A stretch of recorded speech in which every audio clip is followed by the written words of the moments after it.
Bonjour à tous. Bonjour, bonjour Bonjour Thierry. Laurence. Bonjour Laurence. Avant que Thierry vienne nous raconter très gentiment son métier, vous allez voir, est passionnant et démarre une série sur le sujet justement.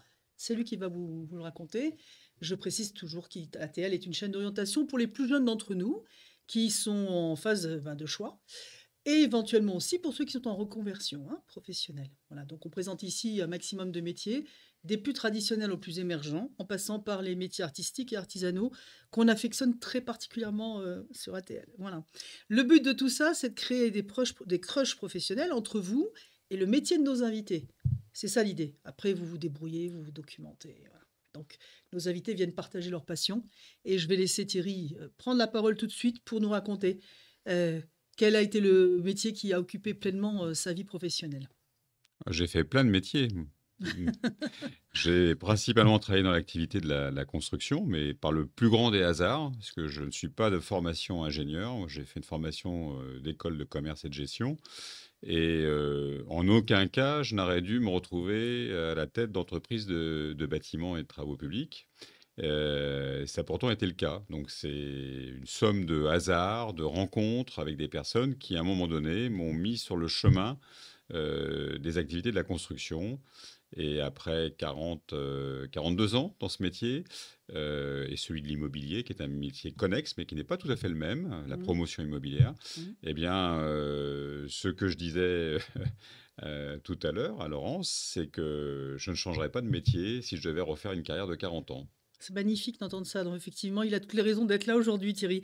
Alors, justement, avant qu'on aille plus loin, parce que c'est particulièrement nébuleux pour les nouvelles générations, il est important que Thierry nous éclaircisse, il a été directeur général, il est directeur général, sur les différents métiers. Et on commence par la différence entre l'immobilier et le BTP, puisque tu as connu les deux. Oui, bah, l'immobilier, alors on ne parle pas des agences immobilières hein, qui font de la transaction, on va parler de la promotion immobilière. La promotion immobilière, c'est un métier où on va chercher les terrains, on les transforme en permis de construire en allant voir les collectivités territoriales, les mairies, et on travaille avec l'ensemble des acteurs nécessaires, architectes, ingénierie, experts, géomètres, etc., pour arriver à avoir un permis de construire. Ensuite, on fait édifier un immeuble. Ça peut être un immeuble avec 50 logements, par exemple, qui vont ensuite être vendus. Ça, c'est le métier du promoteur. Mais pour que le promoteur puisse livrer ses logements, il faut un constructeur. Le constructeur, ça peut être une somme d'entreprises artisanales qui vont venir les unes après les autres. Donc le gros œuvre, la couverture, la charpente, et puis les métiers de finition, la cloison, la peinture, les menuiseries extérieures. Mais ça peut être aussi un constructeur qui prend le métier globalement, c'est-à-dire ce qu'on appelle une entreprise générale. Et moi, j'ai plutôt travaillé dans ces métiers de l'entreprise générale, c'est-à-dire celle qui est capable de livrer clé en main le bâtiment fini au maître d'ouvrage, donc qui est le promoteur. Promoteur. Ce qui t'a fait toucher à tellement de métiers que tu as dû orchestrer finalement, parce que c'est ça Hmm. la direction générale. Alors oui, bah, quand on est en direction générale, on apprend à vivre un peu frustré, parce que forcément, quand on est le patron, on doit laisser ses équipes faire, hein, les laisser à la manœuvre, et donc on les oriente plutôt qu'on ne fait soi-même. Cela étant, j'ai pratiqué un certain nombre de ces métiers et on va dire que dans les principaux métiers qui constituent l'acte de construire, ce sont des expertises techniques quand même à la base. Il faut un minimum de formation, mais il faut surtout beaucoup de bon sens. Il faut aimer, je dirais, être matinal parce que c'est un métier où on attaque tôt le matin. C'est pas un métier où on fait des grasses matinées, hein, ou alors les week-ends, mais pas tellement pas tellement la semaine. Rarement, oui, c'est sûr. Et on va coacher, manager beaucoup de personnes, donc des chefs de chantier, des ouvriers du bâtiment, qu'on appelle souvent des compagnons dans le métier. C'est un métier qui est passionnant parce que c'est un métier avant tout plein d'humanité. Alors avant de construire, de se retrouver sur le chantier, il y a énormément de personnes qui travaillent en bureau d'études, parce que quand on attaque un projet, ben, il faut être capable parfois de revoir sa conception. Donc on va travailler avec des bureaux d'études externes ou internes pour redéfinir la structure, comment c'est construit, comment les structures portent les unes par rapport aux autres. On va retravailler également sur tout ce qui est isolation du bâtiment, la performance énergétique. Donc il y a tout un tas de sachants qui sont dans l'entreprise ou à côté qui viennent nous aider. Il faut le mettre à prix, c'est-à-dire qu'il faut savoir combien ça peut coûter.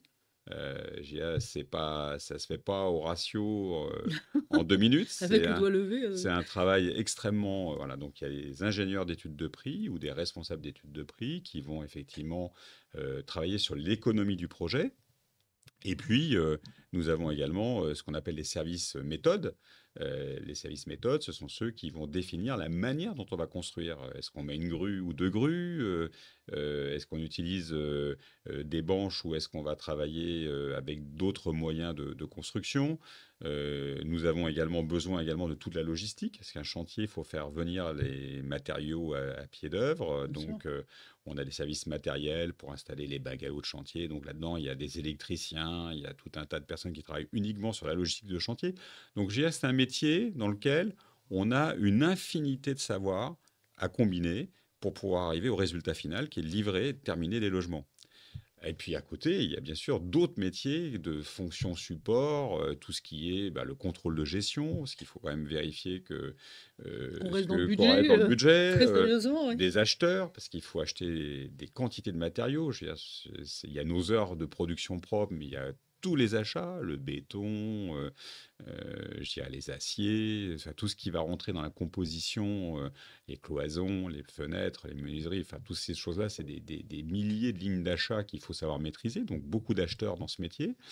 Et puis, bien sûr, également des fonctions support pour faire des ressources humaines, de la paye, Bien sûr. faire en sorte que toute l'entreprise fonctionne. Donc, c'est un métier, je dirais, très complet et dans lesquels on peut associer des parcours techniques, très techniques, avec des parcours moins techniques à la base. Mm. Comme je le disais, moi, je suis pas ingénieur à la base. Non, tu as fait l'ISG, ce qui est Je, quand même assez rare, voilà, je hein, n'aurais comme jamais métier. dû, a priori, travailler dans ce métier, ou alors peut-être dans le contrôle de gestion. Et il s'avère qu'en fait, je suis rentré tout à fait par hasard dans la compréhension de ce métier, en commençant par travailler chez Otis, dans les ascenseurs.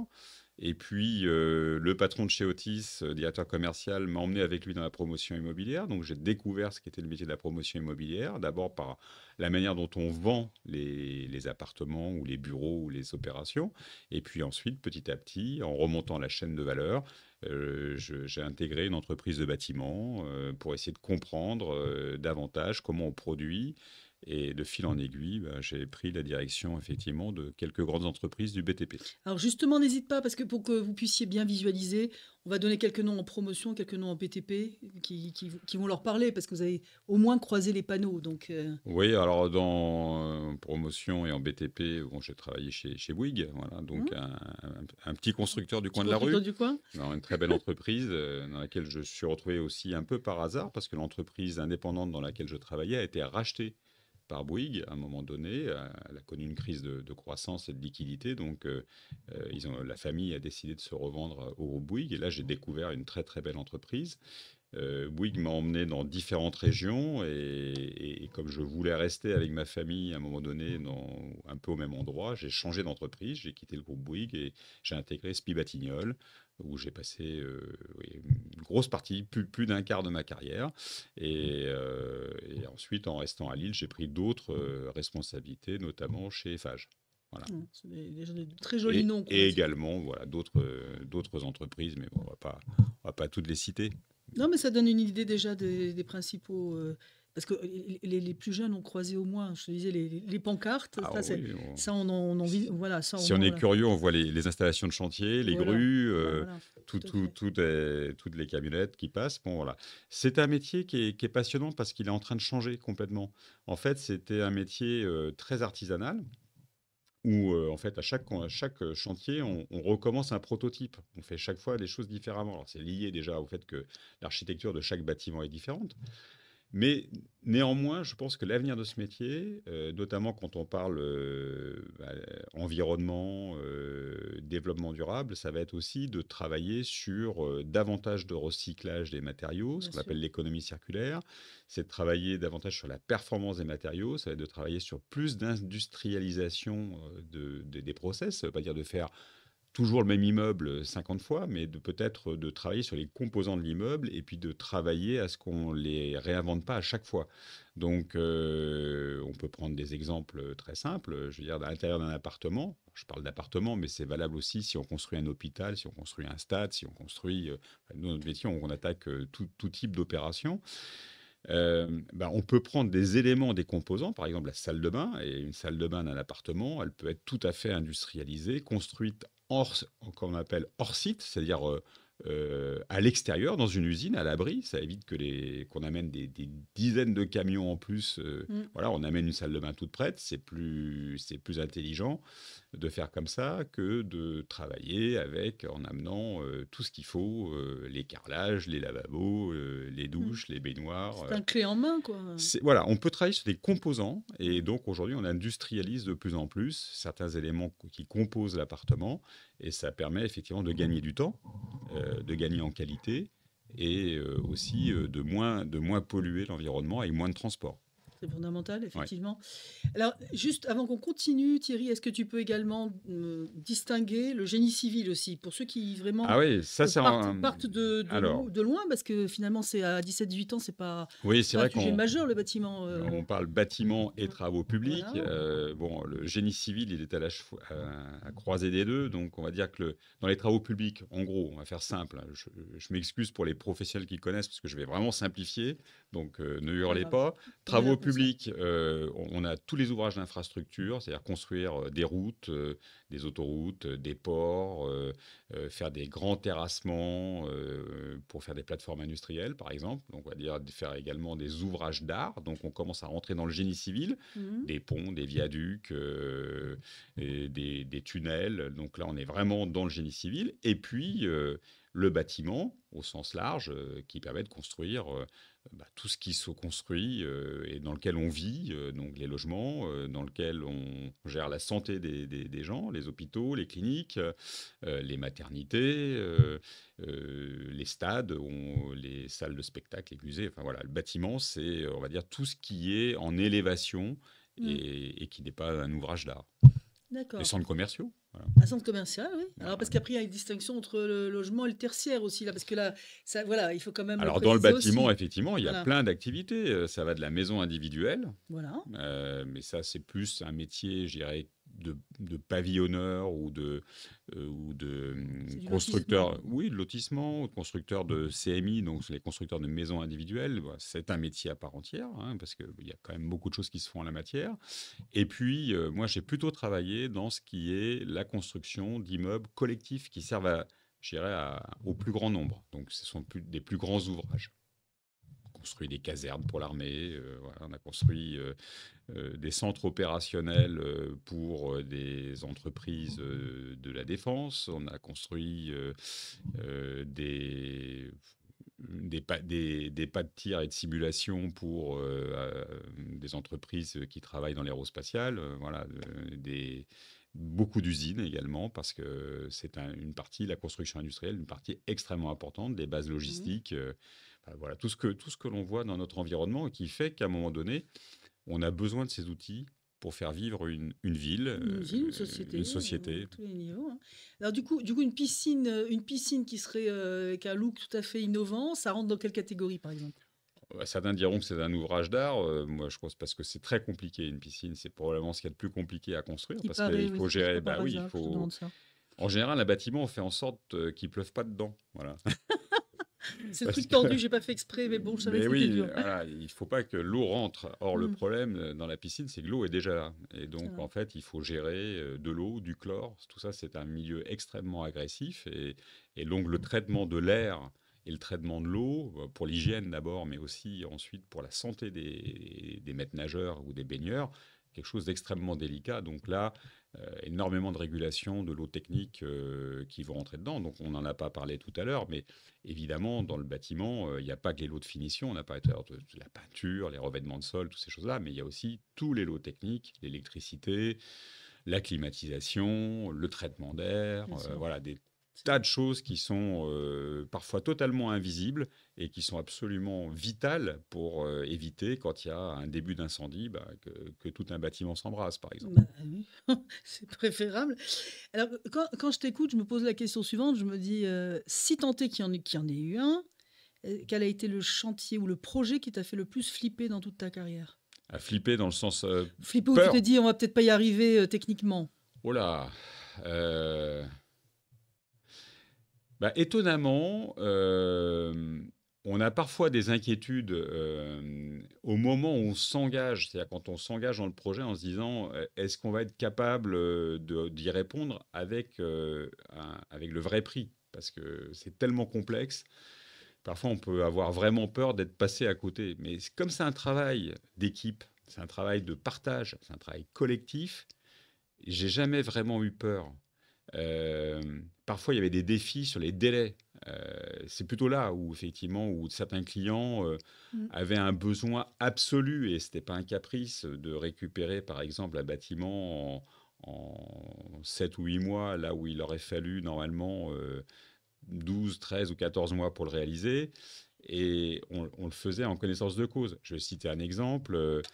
Quand je travaillais pour le groupe familial Rabot du Tilleul, on était en train de construire le bloc de cardiologie de l'hôpital de Créteil. Et dans ces salles, il y avait des salles de réanimation. Voilà. On était en train de le construire tranquillement, dans un délai normal. Et puis d'un seul coup est arrivée la crise Covid. Et voilà.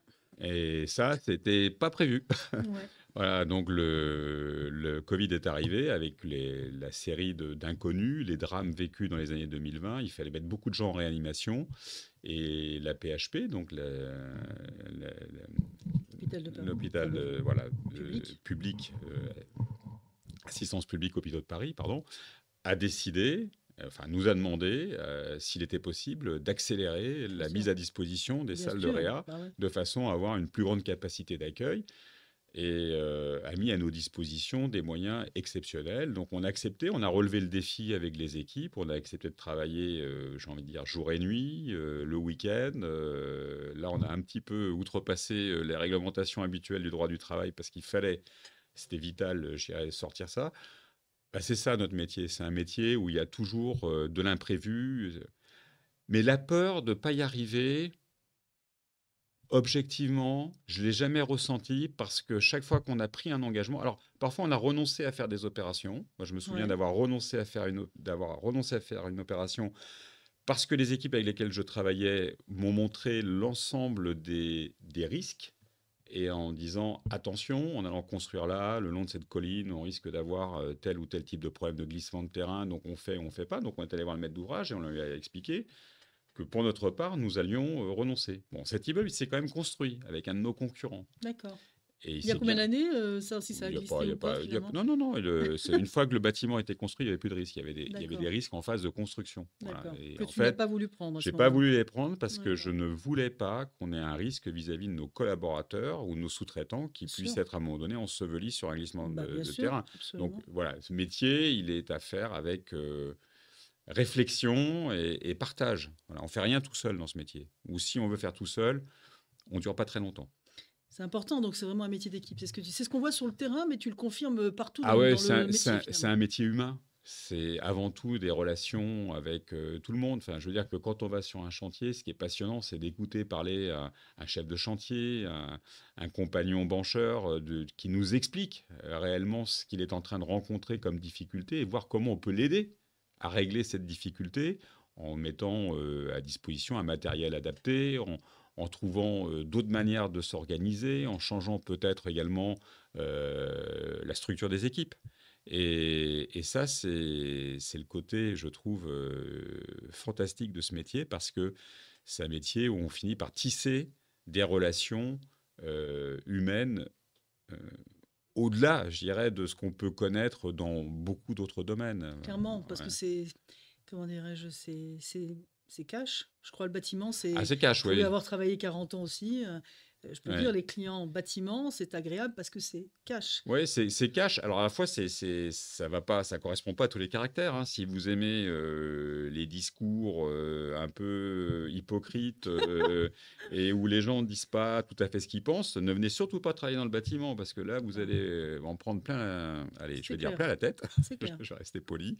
Non, c'est un métier, quel que soit d'ailleurs son niveau de fonction dans l'entreprise, qu'on soit un compagnon, je dirais, sur le terrain ou qu'on soit un ingénieur de travaux ou un directeur de travaux ou un patron d'entreprise, quand ça va pas, bah, les gens dans ce métier parlent et disent très clairement ce qu'ils ont à dire. Et ça, c'est le côté, je dirais, profondément agréable. Pour moi, c'est un côté Ça te agréable correspond, bien sûr. parce que ça me correspond. Donc, si on aime effectivement les gens qui parlent vrai, il faut aller dans ce métier. Alors justement, parce que tu parles vrai, et dis-nous quels ont été tes moteurs là, tout au long de ta carrière, au moins un ou deux Ah, qui ont été à c'est l'origine de du fait que tu matches parfaitement avec ce métier. Ouais, alors moi, comme je l'ai dit, ce métier, je l'ai rencontré par hasard. Je l'ai rencontré parce que j'ai passé des entretiens de recrutement, parce qu'un de mes amis d'école m'avait dit, bah, tiens, tu devrais aller rencontrer les gens de chez Otis. Là, ils font passer des entretiens de recrutement très différents de ce qu'on faisait habituellement à cette époque, il y a longtemps, hein. Maintenant, c'est c'est révolu. Et donc, j'ai rencontré des gens formidables et ils m'ont donné envie d'aller bosser avec eux et je suis parti avec eux. Voilà, donc c'est comme ça que je suis rentré. Comme je dis toujours, je suis rentré dans le bâtiment par la porte de l'ascenseur. Ben, c'est Et vrai. puis après avoir passé 3 ans chez Otis, le directeur commercial d'Otis France de l'époque est parti travailler dans la promotion immobilière. Et quelques mois après y être arrivé, il m'a proposé de venir le rejoindre. Et comme ce type était passionnant, comme il avait effectivement une aura extraordinaire, et il m'a apporté énormément de choses, il m'a aidé à construire le début de ma carrière. Et puis voilà, on s'est pas lâché pendant quelques années. Puis après, un jour, bah, j'ai pris mon envol tout seul. Après, il était plus là et il a fallu faire sa carrière autrement.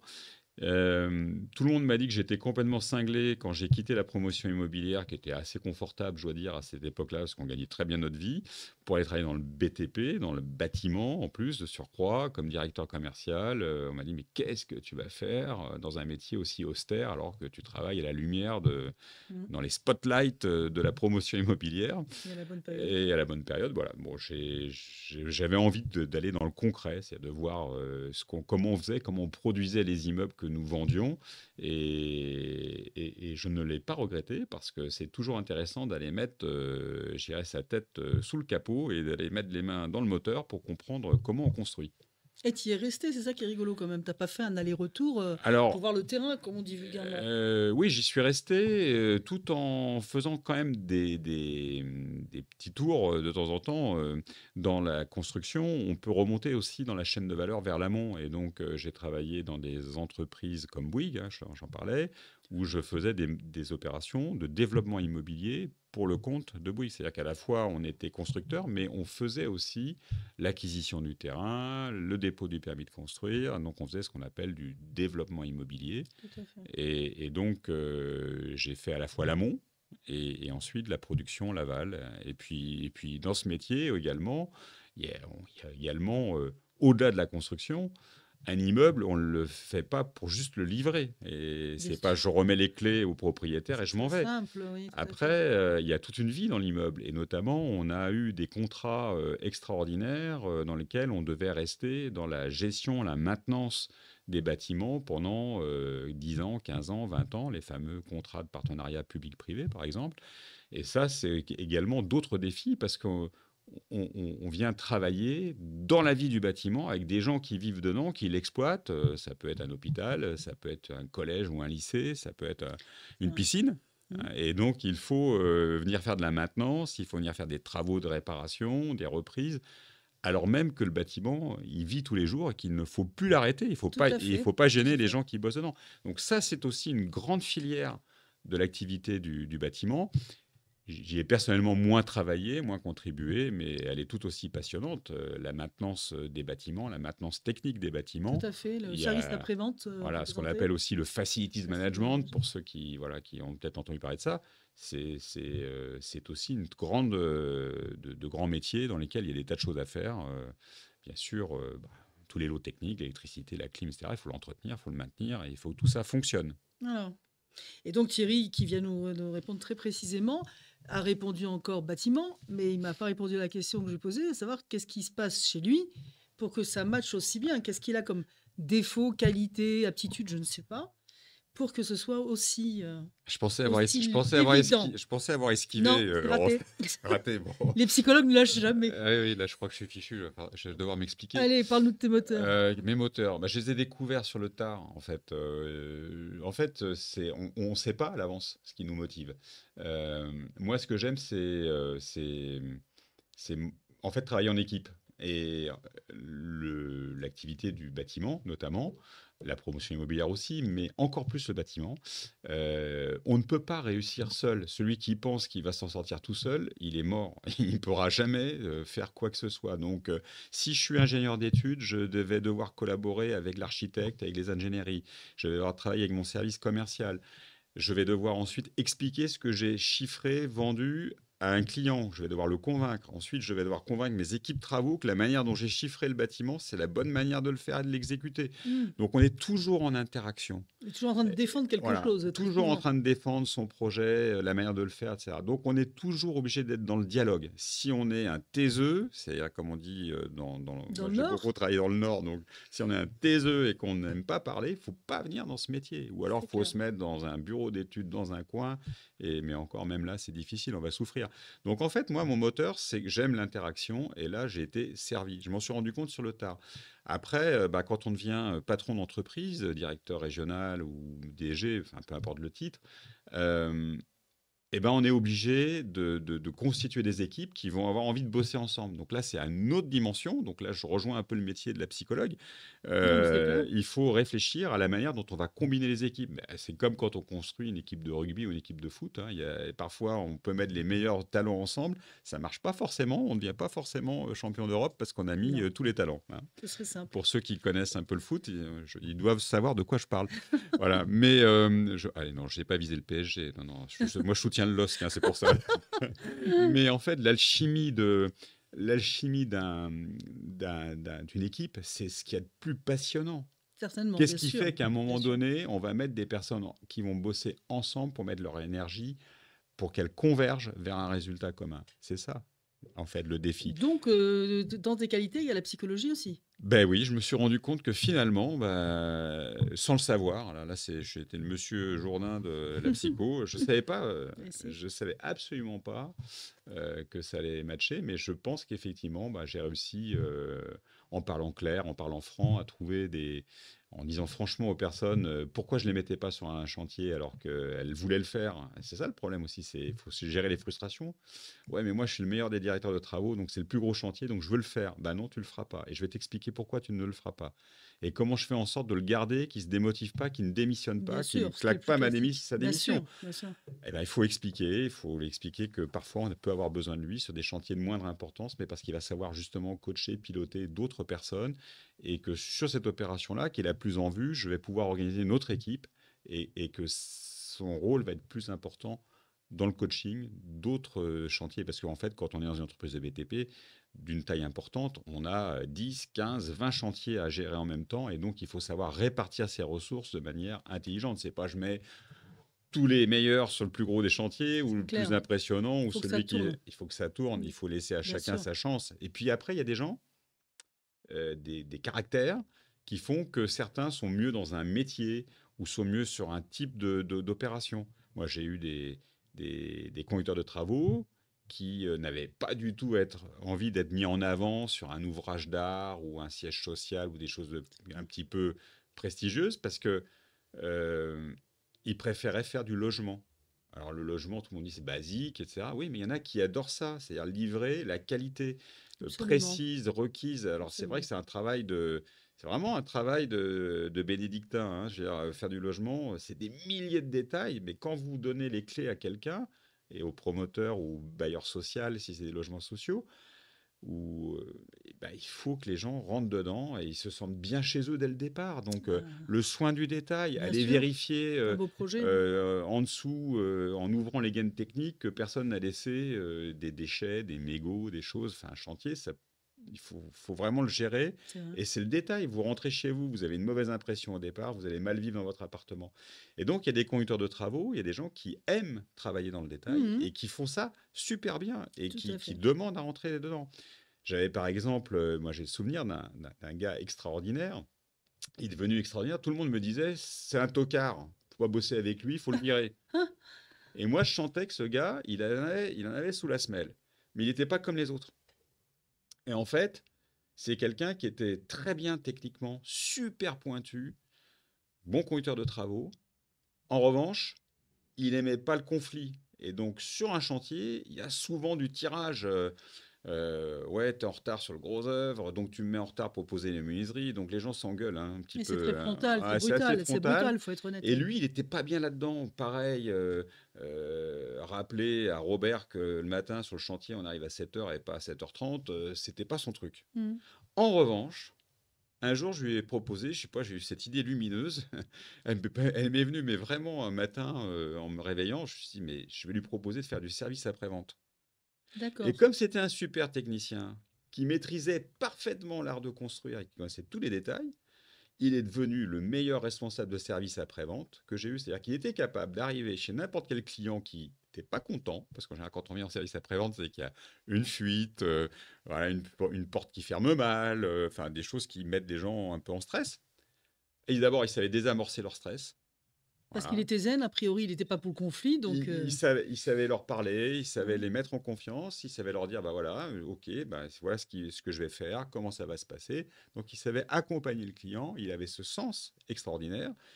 Et je l'ai revu près de 15 ans après l'avoir mis dans ce poste, c'est dans une autre région. Je suis repassé un jour, je l'ai rencontré, et je lui dis alors, aujourd'hui, pas de regret. Il me dit, mais je me suis éclaté, j'ai rencontré le métier pour lequel j'étais fait. Et il le faisait toujours quand tu l'as Et il rencontré? le faisait, Il alors non continuait? seulement il le faisait toujours, mais il était devenu le patron du service après-vente pour toute une grande région. C'est-à-dire C'est qu'en fait, génial. il avait sous sa responsabilité 5 ou 6 gars comme lui avant. Et voilà, bon, c'était CQFD, je veux dire, parfois, euh, une personne, il faut savoir lui trouver sa place. Bien Et sûr. c'est ça Right man at the right ouais, place, ça c'est certain. voilà, C'est la base. et c'est ça qui est C'est vrai, génial. Et en c'est vrai. fait, si j'avais écouté tout le monde, on lui aurait dit merci, au revoir. C'est certain. Et on se serait passé d'un talent. D'un talent, exactement. Mais alors, la question que je me pose, c'est comment, pourquoi tu réagis comme ça, justement? Qu'est-ce qu'il y a chez toi, toujours? Parce que je veux que les jeunes qui nous écoutent se disent, moi aussi, je suis comme ça. Alors, qu'est-ce qu'il y a chez toi qui fait que bah, tu n'as pas lâché sur ce coup-là, par exemple, et sur d'autres? Et là, c'est humain, c'est un exemple humain. Hmm. Et pourquoi tu n'as pas baissé les bras ou tu as dit, bon, bah, ils disent que c'est un tocard, on va remplacer ou on va laisser Bah, tomber? d'abord parce que je crois qu'il faut pas. Je pense qu'il faut faire un peu confiance aussi à son feeling, à son instinct, hein. Je veux dire, se dire, bah non, cette personne-là, alors ça peut être pareil sur une affaire. Je pense qu'il faut être opiniâtre, il faut être pugnace, il faut être persévérant, il faut avoir envie de tenir, hein. Je veux dire qu'à un moment donné, si on a une conviction, voilà, bah, il faut l'exprimer franchement et se D'accord. dire, je vais pas lâcher. Et effectivement, alors quand quelqu'un est totalement décevant, quand on lui a donné 2 fois sa chance et qu'à chaque fois il n'a pas su la prendre, bon, bah, on se dit au revoir, hein, ça Oui, c'est là, ça, c'est clair, hein, autre chose. Ouais. c'est autre chose. Mais par exemple, si je prends le sens des affaires, c'est peut-être le deuxième moteur, deuxième je dirais, trait de caractère. C'est bah, quand c'est perdu, c'est pas perdu. Je veux dire que c'est un peu comme, là, je vais prendre l'analogie du tennis, hein. Je veux dire, c'est au Ouais, dernier point que le match est gagné ouais. ou plié. Et si on n'a pas ça dans la tête, il ne faut pas faire ce métier. Donc moi, je sais que dans la conquête des affaires, dans les dossiers, je vais toujours essayer de faire en sorte que moi-même, à commencer par moi-même et mes équipes, soient motivés pour aller se battre jusqu'au dernier moment. Et parfois, on peut perdre une affaire et puis la regagner quelques mois après parce que les choses ne se sont pas passées comme le client avait imaginé qu'elle allait se passer avec celui qu'il a Donc choisi. ça, c'est possible. Alors, ça veut Voilà. dire que tu dois Donc garder le garder contact. un lien énorme. Voilà ce que Voilà, j'ai. garder le Tout à fait. contact, Ouais, garder, pas voilà, lâcher. et puis se dire que de toute façon, si on a perdu cette affaire-là, mais qu'on n'a pas déçu le client, en gardant le contact plutôt que de faire la tête et On puis va de le bouder, revoir bah, on va le revoir le sur client. autre chose. On essaye de voir pourquoi il a été satisfait par le concurrent, qu'est-ce qui s'est passé, qu'est-ce qui a motivé effectivement son choix. On en tire des apprentissages. Et ben, le coup d'après, quand on revient voir le client, on sait exactement ce qu'il faut lui proposer pour faire cette fois-ci le point gagnant et gagner le match. On peut perdre un tournoi et gagner le suivant. Donc, Ouais. bah, notre métier, c'est ça. Et c'est ça qui est vraiment passionnant. Enfin, c'est un métier qui est profondément humain, que ce soit dans la relation client, dans la relation aux utilisateurs, je viens d'en parler avec le service après-vente, Tout à fait. dans la relation avec les collectivités, avec les mairies, pour avoir des permis de construire. Il faut discuter, il faut savoir être patient. Avant, on disait qu'un maire qui construisait était un maire réélu. Maintenant, on dit qu'un maire qui signe un permis de construire est un maire battu parce que quelque part, faire un chantier, c'est créer de la nuisance. Les gens vont râler, vont faire des C'est vrai. collectifs, C'est etc. vrai. Oui, mais il faut quand même construire si on veut avoir une chance à un moment donné que chacun ait son logement décent, que ce soit du logement aidé ou que ce soit du logement en accession privée. On a besoin, c'est la première des choses dans Plus que une jamais, ville, bien c'est sûr. ça. Il faut construire, réhabiliter. Euh, je pense que c'est vraiment ce qui fait société. Il y a deux choses, c'est le travail d'une part, et d'autre part, c'est habiter. Absolument, c'est la base. Et travail et habiter. Puis en même temps, quand je t'écoute, je me dis que tout ce que tu viens de dire là maintenant, c'est presque en porte-à-faux avec ce qui se passe aujourd'hui Ah, et les complètement. valeurs qu'on a. Une époque où on veut tout, tout de suite. Tu es en train de nous parler de cycle long, de que tu as raté ta première affaire, mais c'est pas grave. Tu gardes le Ouais. contact, tu l'invites à déjeuner 2, 3 ans, 4 ans, 5 ans après, ça va revenir. Donc on est vraiment dans. Tu vois, ça peut effrayer. Et Ouais. pour autant, alors du coup, c'est quoi la Bah, ça dépend. satisfaction de plonger dans ce métier qui demande une telle Ouais, alors pugnacité? c'est vrai qu'on est plus des coureurs de marathon que des sprinteurs. Voilà, Mais cela dit, il faut savoir aussi sprinter parfois à la fin d'un marathon, parce que c'est vrai. on peut être à trois dans la mouchoir de poche et dans quelques secondes après avoir souffert pendant des mois. En général, il faut bien avoir en tête que une opération, alors dans l'immobilier, entre le moment où on envisage d'acheter un terrain et le moment où on va livrer des appartements, il va Mm. se passer entre 4 et 6 ans, Voilà, déjà, c'est un moyenne cycle déjà. important. Donc ça, c'est important pour un constructeur, entre le moment où il va commencer à envisager d'étudier une opération, qui va conclure cette opération, qui va la livrer au client, il ne se passe jamais moins de 2 ans. C'est 2 ans, 3 ans à peu près. Voilà. Après, ça dépend. Si c'est construire un grand stade, ça va être encore un peu plus long. Bon, une piscine, ça peut être un peu plus long parce que c'est plein d'équipements techniques, on en parlait tout à l'heure. Donc, c'est des cycles longs, effectivement. Maintenant, quand on travaille dans la maintenance des bâtiments, c'est des cycles extrêmement courts. À la fois, c'est long parce qu'on peut avoir des contrats sur des longues durées, mais quand il y a une urgence, il faut venir réparer quelque chose, c'est Mm. tout de suite. Mm. Et c'est Ouais. pas. Et là, je veux dire, si on est sprinter, il vaut peut-être mieux aller dans ces Ouais, métiers-là. c'est clair, ouais. Voilà. Maintenant, quand on travaille dans la construction, oui, il faut savoir qu'effectivement, bah, il faut du temps. Alors, on essaye d'accélérer aujourd'hui les processus de construction, comme je le disais au début, en intégrant des éléments, des composants déjà fabriqués en usine. Donc, du coup, on peut aller un peu plus vite. Mais enfin, il faut quand même un petit peu de patience. J'ai Mm. Mm. un bâtiment, une ville, ça demande du temps pour s'édifier et voilà, il faut apprendre à accepter à vivre avec des temps longs. Si on aime que l'instantanéité, c'est pas un métier qui est fait pour soi. Voilà, il faut D'accord. aller ailleurs. Donc, c'est quoi le cadeau de ce métier, en fait, qu'est-ce qui récompense Ah cette ben, patience, le, le- selon toi? moi, je dirais qu'il y a deux cadeaux extraordinaires. Euh, un premier cadeau qui est fabuleux déjà, c'est que on laisse des traces derrière soi. Alors quand c'est pas terrible, parfois on repasse devant des immeubles, on se dit ouh là ce que j'ai fait. J'étais jeune. Là j'ai pas été extraordinaire sur cette construction-là.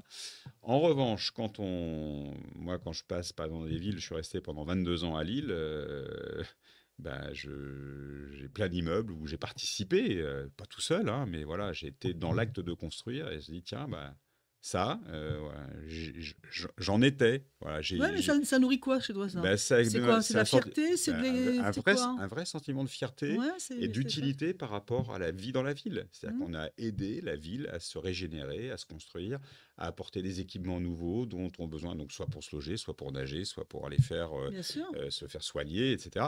Et donc ça, c'est une vraie fierté. Je veux dire, franchement, c'est une fierté. Bah, y a pas de Et doute. le deuxième moteur, moi, qui m'a porté, c'est de se dire, quand je vois les collaborateurs avec lesquels j'ai bossé, quand je vois leur parcours professionnel, moi, je suis heureux parce que j'en vois beaucoup qui se sont épanouis et globalement, qu'on fait de très belles carrières. Alors, tout le monde ne termine pas directeur régional ou directeur général, etc.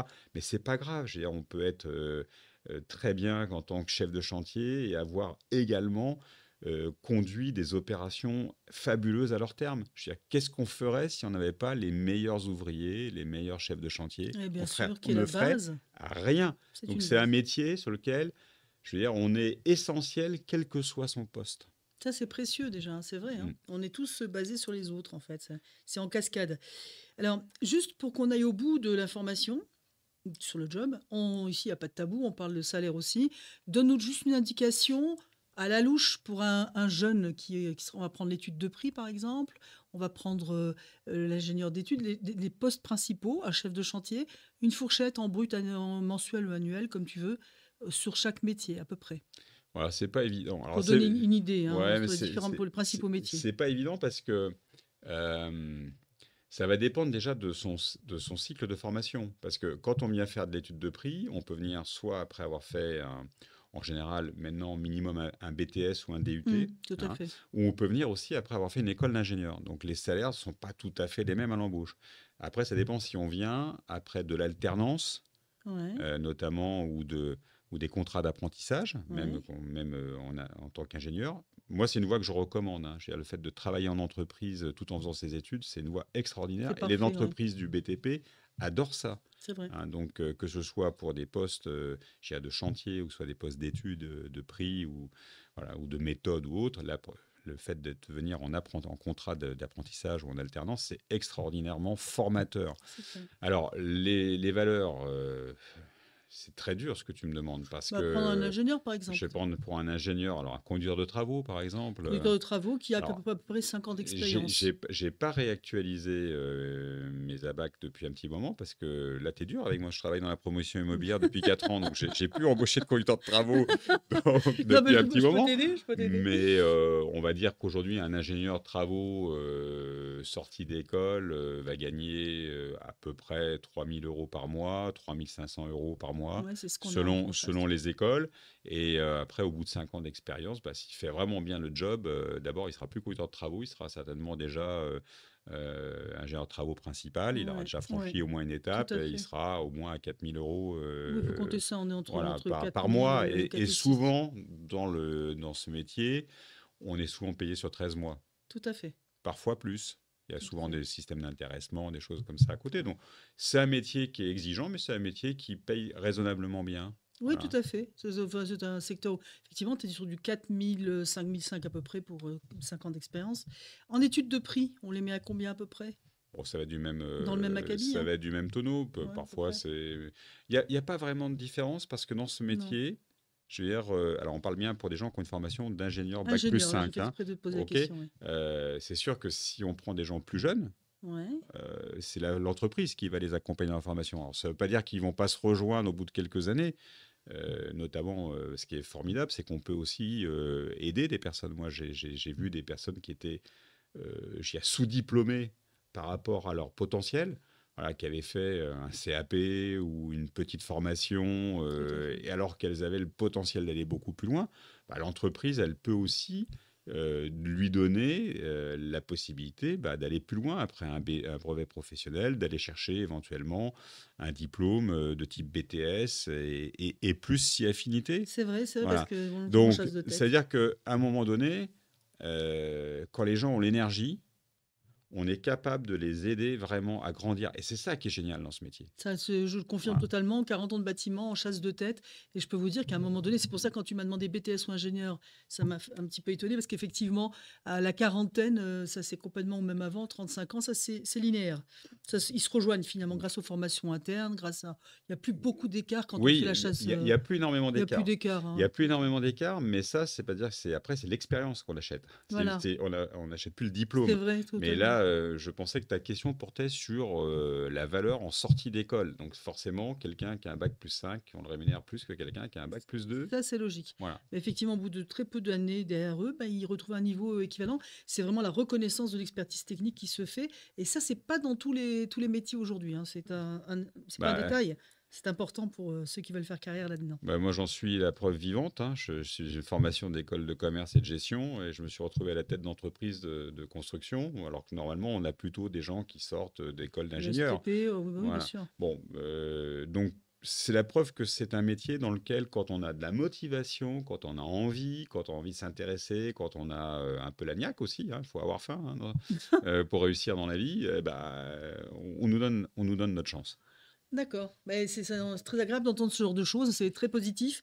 Alors, avant qu'on se quitte, parce que c'est bientôt la fin du podcast, est-ce que tu peux nous donner spontanément les mots que Thierry Geffroy se dit quand le matin c'est un peu brumeux et qu'on n'a pas envie d'y aller? Alors, je sais ce que tu vas me dire. Tu vas me dire que tu as toujours eu envie d'y aller. Ça, j'en suis sûre. Je parle de Bah, travailler. ouais. euh, Mais au cas où ça te serait Bah, arrivé. dans le Nord, moi j'ai beaucoup travaillé dans le Nord et dans l'Est, tu vois. Donc, Me dire que le matin, c'est brumeux en Lorraine ou chez les ch'tis, oui, ça a souvent été C'est pas qu'on brumeux. puisse dire, oui, ça c'est vrai. Je n'ai pas jamais travaillé dans le sud ou très peu. Si, un peu dans la promotion immobilière, tout est début de ma vie professionnelle. C'est pas forcément d'ailleurs là où j'ai préféré travailler. Et ben, quand on va rejoindre effectivement un chantier un matin où il fait moins de degrés, etc., on se dit peut-être que les dalles vont être glissantes et que je vais pas pouvoir travailler aujourd'hui, je vais pas pouvoir faire tourner le chantier. Eh ben, on s'organise et on se dit, ben, cette journée-là, elle va pas être perdue et je vais la mettre à profit pour faire autre chose. Déjà, je vais mettre mon opération en sécurité. Je vais m'assurer de ne pas lancer l'opération, de ne pas lancer le chantier s'il y a le moindre risque que quelqu'un glisse sur une dalle et se casse une jambe, parce que c'est un métier où il peut y avoir des risques et on essaye, et dans les bonnes entreprises, on prévient énormément, on fait la chasse effectivement au risque de Une part sécurité très parce que importante au c'est une RH. part énorme, C'est vrai, énorme du travail et qui est fondamentale parce qu'on ne part pas travailler pour se blesser. Hein. absolument. Voilà, ça c'est une première chose. Une fois qu'on a réglé le problème de la sécurité sur un chantier, bah, si je suis conducteur de travaux, que je suis sur un chantier et que j'ai dû le mettre en intempérie, donc j'ai demandé aux compagnons de ne pas venir ou de rentrer chez eux parce que il y a trop de risques, bah, je vais avoir une journée pour moi pour mettre à profit, faire avancer les études et bouger. Donc, quel que soit le métier, il n'y a pas de journée perdue. Bon, D'accord. moi, qu'est-ce que je me dis le matin? Oui, les Bah, verbes qui font ta vie professionnelle, je ou vais les faire. mots. Moi, c'est aujourd'hui, je vais certainement faire une belle rencontre qui va m'apprendre des choses. D'accord, on reste sur la rencontre, ce que tu as dit au Ouais, tout début du ouais, podcast. ouais. On a bouclé Bah, effectivement parce que tu as parlé de ça. je vais rencontrer un candidat dans un recrutement. Je vais dire, tiens, celui-là, il a l'œil qui brille et je vais en faire quelque chose et je vais essayer de le convaincre de venir travailler dans mon équipe. On rencontre des clients fabuleux, on rencontre des élus de terrain qui sont des gens aussi passionnants parce que c'est pas facile d'être maire d'une petite ville et C'est d'accepter sûr. de construire quelque chose parce qu'on sait qu'on va avoir plein de gens qui vont venir râler, mais pourtant c'est l'acte le plus noble qui soit d'édifier pour un maire, de construire, d'apporter des équipements à ses concitoyens, une école, ça fait plein de choses, hein, voilà.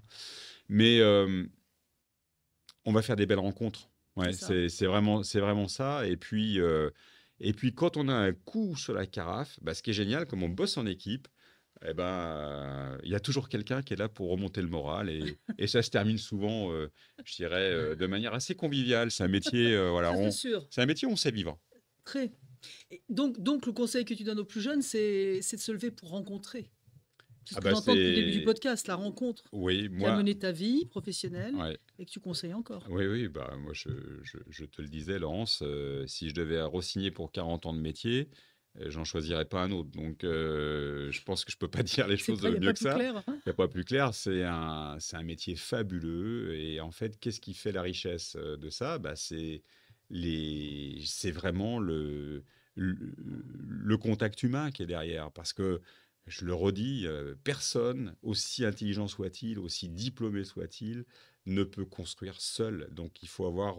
on apprend à devenir, Humble, ouais, ouais, je dirais modeste. modeste. Ouais, Voilà. bah ouais, c'est un On peu apprend à obligatoire. rester un peu à sa place, et même si on est big boss de je sais pas quoi, bah, si on est tout seul, bah, on fera rien. Voilà. Hmm, Donc je pense qu'il faut se dire que c'est un métier où il faut apporter la motivation à chacun, à tous les postes, et il n'y a pas de poste moins important qu'un autre. Enfin, je veux dire, si je suis le patron d'une entreprise et que je ne parle pas avec le compagnon qui est sur le terrain, comment il va ressentir les choses, comment je peux le motiver, bien comment je sûr. peux lui donner l'envie de donner le meilleur de lui-même si je ne le considère pas pour toute la valeur qu'il va apporter à l'entreprise, au Clairement. projet, à l'immeuble, à ce qu'on construit, à la qualité de la finition. Enfin, derrière tout ça, c'est pour le client final. Clairement, clairement. Et donc, c'est vrai que nous, ici, on parle de. On fait venir des invités pour qu'ils vous parlent de leur passion. Et je crois qu'aujourd'hui, je crois que Thierry, que j'appelle Mister BTP depuis quelques années, Ouais. vous a donné une preuve flagrante d'un métier passion. Je crois que Bon, c'est alors, vraiment. Bah, c'est ce qu'on sent, en ouais. tout cas, hein. Moi, je vais trahir un secret parce que toi, tu m'appelles Mister BTP, mais moi, j'appelle Miss RH. Donc, parce que ça fait Voilà. quelques années que Laurence et moi, on a eu l'occasion de recruter pas mal de personnes Beaucoup de monde. et de coacher aussi quelques personnes dans leur parcours professionnel. Voilà, moi, c'est un métier c'est un métier un peu de dingue, hein, je le dis franchement, mais de dingue sympa. Voilà. Ouais, passionnant. Enfin, moi, ayant été consultante pour ce métier pendant une quarantaine d'années, je n'ai pas eu une seconde d'ennui ou de regret sur tout ce que j'ai pu entreprendre en termes de prestations très diverses en RH. Thierry, on va te remercier mille fois pour ta venue, ta franchise, toute l'émotion que tu as fait passer, je pense que Nathan derrière la caméra l'a bien senti. Et puis il y a le regard aussi. Alors vous n'avez pas le regard, mais Thierry a un regard très frontal, très, très franc, perçant, qui va très bien avec ce qu'il raconte. Je vous Merci. propose de se retrouver sur un prochain podcast. Vous pouvez liker, partager, commenter, vous abonner, bien sûr, la chaîne est là pour ça. Tous les trucs en haut, hein, nous on est là, on l'a fait pour vous, hein. Je remercie encore Thierry pour ce partage. Je remercie Nathan à la technique et je vous souhaite une excellente soirée. Soyez Merci. vous-même.